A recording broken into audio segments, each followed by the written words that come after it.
আসসালামু আলাইকুম। আমি শিউলি আপনাদের মাঝে একটা ভিডিও নিয়ে চলে এসেছি। যদি ভালো লাগে আপনারা লাইক কমেন্ট শেয়ার করতে পারেন, ছোট্ট করে একটা কমেন্ট করে যান যদি আমার কথা হয় তাইলে। প্রথমে আমি কড়াইতে একটু তেল দিছি, তারপরে পেঁয়াজ কাঁচামরিচ কুচি দিয়ে ভালো করে একটু নেড়ে চেড়ে নিলাম। নেড়ে চেড়ে তারপরে আমি এখানে একটু আদা বাটা, রসুন বাটা মিক্স করা এগুলো দিলাম। এরপরে আমি এখানে একটু জিরা বাটা দিলাম। এখন আপনারা বলবেন এগুলো আবার ভিডিওতে দেখানোর কি আছে? আরে ভাই, এগুলা দেখাচ্ছি না, এটা আমাদের একটা ভালো লাগা জিনিস আপনাদের সাথে শেয়ার করি, তাই আমরা কি করে রান্না করি তাই শেয়ার করতেছি।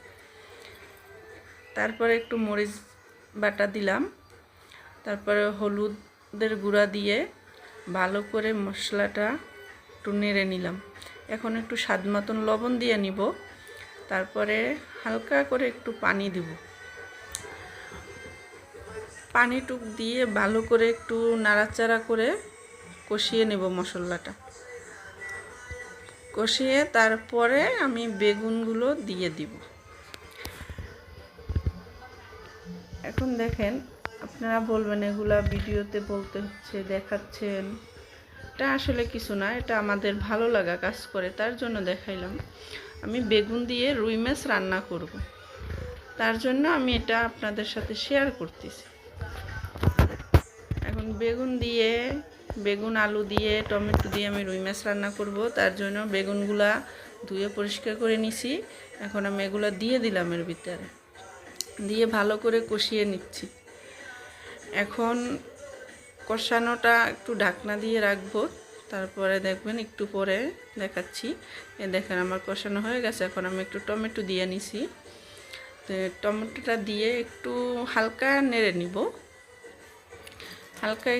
নিব, তারপরে আমি এটাকে একটু পানি দিয়ে দিব।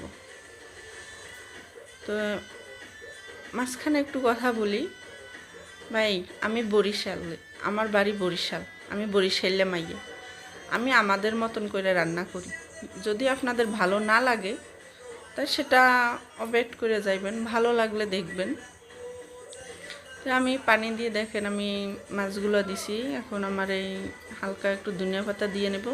তারপর আমি মাঝখানে একটা তরকারি দেখাইছি, আমি এটা আমাদের রাতের খাবার, লতি দিয়ে চিংড়ি মাছ দিয়ে রান্না করছি, পেঁপে দিয়ে চিংড়ি মাছ দিয়ে রান্না করছি। এ দেখেন আমার তরকারির ফাইনাল লুক। আমার তরকারি ইতিমধ্যে হয়ে গেছে। দেখেন, আমি কিন্তু বেশি একটা ঝোল রাখি না, মাখা মাখা ঝোল রাখছি। যদি আমার কথা হয় ছোট্ট করে একটা কমেন্ট করে যায়েন, আশা করি সবাই ভালো লাগবে। আল্লাহ হাফেজ।